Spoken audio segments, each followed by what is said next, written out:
really talk to anybody. He swore that he vetted Chris Doyle, but clearly, the facts show otherwise. The reality of the situation is that to have this guy coming out of Iowa, known for racist remarks and bullying and belittling players, that's bad enough. But when you take into account Urban Meyer's history, particularly as it pertained to Zach Smith, the former Ohio State receivers coach, he had hired 3 years after Zach Smith got in trouble on domestic violence charges and stuff like that.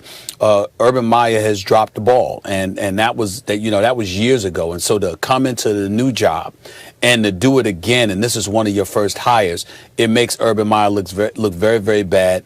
It makes him come across as very desensitized or insensitive to the times that we're living in and what's been going on. And more importantly, I think he can expect to be confronted by some players who'd want an explanation as to why he would think that it was okay to make that decision. And just as an aside, I just want to say this. I'm one of those guys who believes if you're not in jail, okay, if you're not incarcerated, you should be working for somebody, because if you ain't working for somebody, then that means we got to support you as citizens paying our taxes and stuff like that. I support everybody being employed. So I'm never happy about folks being unemployed, because to me, that's just weight on society as a whole. Having said all of that, when you're in positions of leadership and you're a leader of men and you have a plethora of men that you're overseeing, and to some degree you're going to have to answer to as well, even though you're the boss, you've got to sensitize yourself to a situation well enough to know what decisions you should and should not make. And Urban Meyer, him doing this shows us that the very things that he's apologized for in the past in terms of making bad judgment calls and what have you, he still isn't finished making those highly questionable calls. And that's the unfortunate part of all of this. Let's talk about cancel culture, Stephen A. I am against it if it's permanent. If the cancellation means you're permanently disqualified from participating in American life, in your chosen profession, even at the highest levels, because you've made a mistake, I'm against that. However, and I agree with you, second chances and then some. What is the point? To punish just to punish? No, it's to make people better, to make the world better, right? Yeah. But before you get the second chance, I think you need to be held accountable. You need to take accountability for your behavior. You need to take steps to correct it, and then you can move on. I haven't seen, let's take Urban Meyer.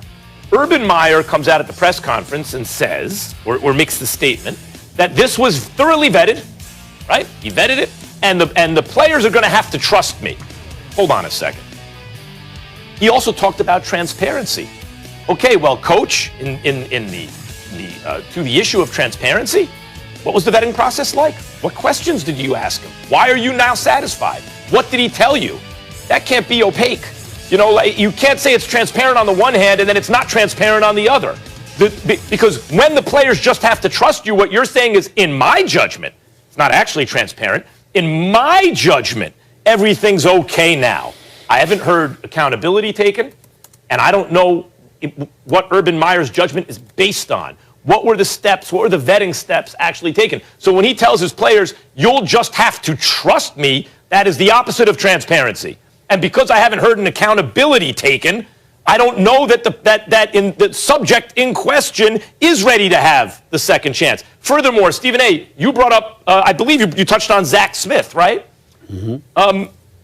Is Urban Meyer's, especially recent history, indicative of a head coach or an administrator who makes sound decisions in this department?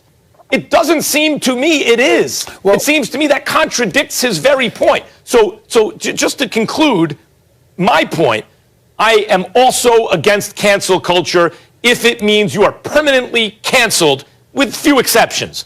However, there must be responsibility taken first. I didn't see that here. I agree with you. I will say this, too. If we want to get into the mind, the psyche of a Urban Meyer, based specifically on his words in terms of you're going to have to trust me, Urban Meyer, who I believe to be a brilliant football coach, is clearly one of those people. Last time we saw him, he was winning 90% of his games at Ohio State, won a couple national championships, won national championship at Florida. We know what he brings to the table as a coach. He's clearly one of those people, I believe, when he said, you have to trust me. In other words, he's saying, I'm a winner. I win. Trust me that the things that I'm doing will lead to us winning. Right. And obviously there are people that are going to have a problem with that because they're like, winning isn't everything. Well, to a lot of football coaches, as Lombardi would say, yeah, it's the only and certainly thing. to Urban Meyer. You know what I'm saying? And so that would explain things. Which brings me to Trent Baalke. Let's not let him off the hook. He is the general manager of the Jacksonville Jaguars. You do have some say within that organization. You're not a novice at this. You used to be in San Francisco in pro personnel, and then you were the GM. You've been around. And so for you to be around and for this to happen under your watch as well, because the players can only say but so much. Yeah, they can say it, but this is not basketball. It's football. And so they probably, even though some would speak up, for the most part, dudes will get scared. They'll end up losing their jobs eventually the second you snap a finger. I want to touch on that. So you got to look at executives that are working in concert with Urban Meyer. You certainly had the power to say something. Where the hell were you? I want to touch on that, Stephen A., because you're touching on something now. There is a huge overlap with labor issues and race issues.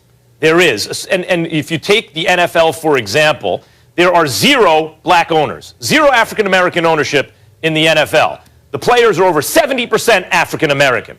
And so the same thing in college, right? Like the predominantly African-American players with few coaches and ADs. So the administrators and the people in positions of authority are usually white, and the labor is usually black, right? So there is an overlap of labor and race issues here. Now, I appreciate that football respects a chain of command, that you're supposed to do your job and trust the authority. It has its roots also like in West Point, not just in the Ivy Leagues. But so I appreciate that. But when the coach in question now, the strength and conditioning coach, is accused by 50-plus players of treating people differently based on race, that sounds credible to me. It's not 1 or 2, it's 50. And then the message comes from the coach, you're going to have to trust me. Here's the authority, here are the players. Here are the white people, here are the black people. And you, none of whom are represented up here in ownership, are going to have to trust us. And here's a strength and conditioning coach who 50 of you said treated you differently based on race. There is a huge overlap between labor and race here. Oh, it just says that executive branch need to be diversified. That's right. And ownership. Yeah.